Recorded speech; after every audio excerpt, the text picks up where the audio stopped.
Good evening. Supporters of Plunket in Otago were today fighting back against a recommendation that one of Dunedin's 2 family units be closed. The closure has been recommended by Plunket's national body after a nationwide review of the units. As Caroline Harper reports, it's considered our population's too small to have 2 units. Dunedin's family units have been supporting parents and babies for 10 years. Right now, the threatened facilities are fully utilised.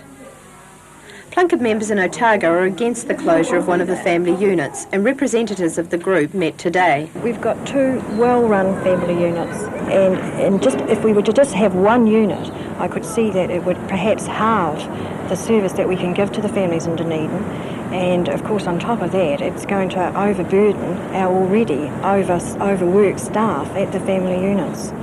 New Zealand Plunket, which is recommending the closure, believes there'll be little change to local services. Obviously there'll be some change in service. You can't get the same ease of access from one centre that you have from 2, but if it's located well, then you can certainly minimise those disruptions. Dunedin Plunket groups have raised money for family units, but Mr Watson says there's no chance any profit from the sale of a unit will be used anywhere other than Dunedin. However, local Plunket is adamant Dunedin needs 2 units. We do need 2 family units. They're fully utilised, and we hope that Executive, before they vote, will consider this further. A decision will be made in a fortnight. There are signs the 4 years of recession which have depressed Southland are over. An air of optimism is evident in Invercargill, and business and civic leaders are cautiously signalling a new era of prosperity. As Kathy Graham reports, the farmers are back in town spending. The farmer comes to town with his wagon broken down. The farmer is the man who feeds us all. Good prices have boosted farm incomes. Now, after 4 years of belt tightening, farmers and their families are heading back to town to do some spending. Car sales, which have been in the doldrums, have climbed in recent months. This yard sold 27% more cars than this time last year, and it's farmers who are buying. Ron and Betty Costa of Emmerdale are retired, but they've just updated their car. Is this a sign that things are improving on the farm? Well, we are retired, really. They could be improving a wee bit, but they could go a long way yet on the farm. But car salesmen say although farmers may be reluctant to admit it, things are definitely on the up. Southland's a province that's very dependent on farming for its welfare, and farming's had an upturn in the last year. The prices that they've received have been beyond their original expectations, and that's filtered through, and that's the reason for it, of course. Well, there's a feeling of optimism in the town when you consider that last year people were still very much in the doldrums. Now there's a sort of an upsurge in business. Downtown retailers are acknowledging things are improving.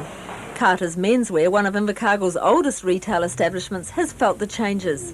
The unit sales have definitely increased. We're now getting more $400, $500, $600 sales to what we used to get. 2 years ago we'd get quite a buzz out of that unit sale. Today it's pretty commonplace. What gives you a buzz now? It's got to be up, $1,000. But while retailers may be smiling, there's no real sign yet that the upturn's translating into jobs.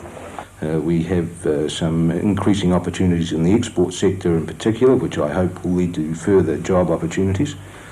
But the majority of businesses may well stay at the same staffing levels that they have currently over the foreseeable future. When you have unemployment of 7 or 8% in the city, and it's higher for the whole of Southland, then you can't say that you have a buoyant economy. And there is certainly an imbalance at the social level. People are still hurting. But on the other end of the scale, business is improving, there's no doubt about it. The signs are evident throughout the city. Westpac's new bank's nearing completion.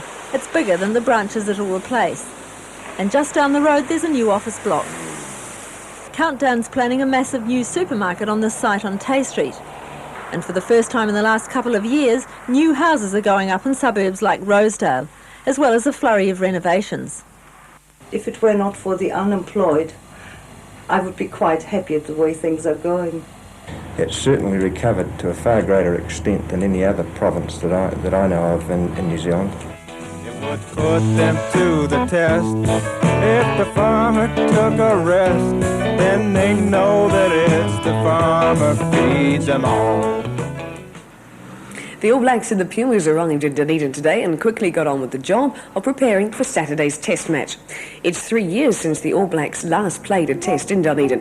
They spent the afternoon practising at Bathgate Park and are planning to travel to Outram for tomorrow's session. Meanwhile, Argentina is having a late afternoon run at Kettle Park. The visitors were encouraged by yesterday's convincing win over Wairarapa Bush, but haven't shown the sort of form needed to seriously challenge New Zealand. And still with rugby, the Otago teams had another good win. In Oamaru this afternoon, Otago beat the Hannan Shield districts by 38 points to 15. The government is looking more closely at the construction of a highway between South Westland and Fiordland. Tourism Minister Jonathan Hunt has called for a report on the cost of a road that would connect Milford with Haast. Mr Hunt says there's growing interest in that area, but the government needs to know whether the idea will pay. The report is due out in the middle of next month. Ever played ping pong on the kitchen table? Well, Ken Nicholson says he has, and he thought he knew a bit about table tennis. But today he went to watch the finest player in the world and found out that there's a lot more to ping pong than meets the eye.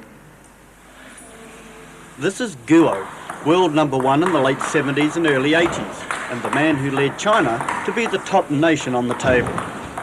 Tonight, he's at the Caledonian Stadium with fellow world-ranking Daniel Sushinek of Czechoslovakia as part of a New Zealand tour, showing the best table tennis ever seen in this country. Table tennis at this level is astounding to watch, and someone who appreciates just how good Guo is Peter Jackson, the New Zealand #2. He's played against the Chinese champion. Apparently, it's a bit like fighting Muhammad Ali. Guo is one of the best table tennis players that the world's seen for the last 20 years. It's difficult. We have the rallies are so long and it's very hard physically. But his shots are the same as many other players that I play against. But it's very difficult. They don't miss very often. No. Well, what does a visit like this do for New Zealand table tennis?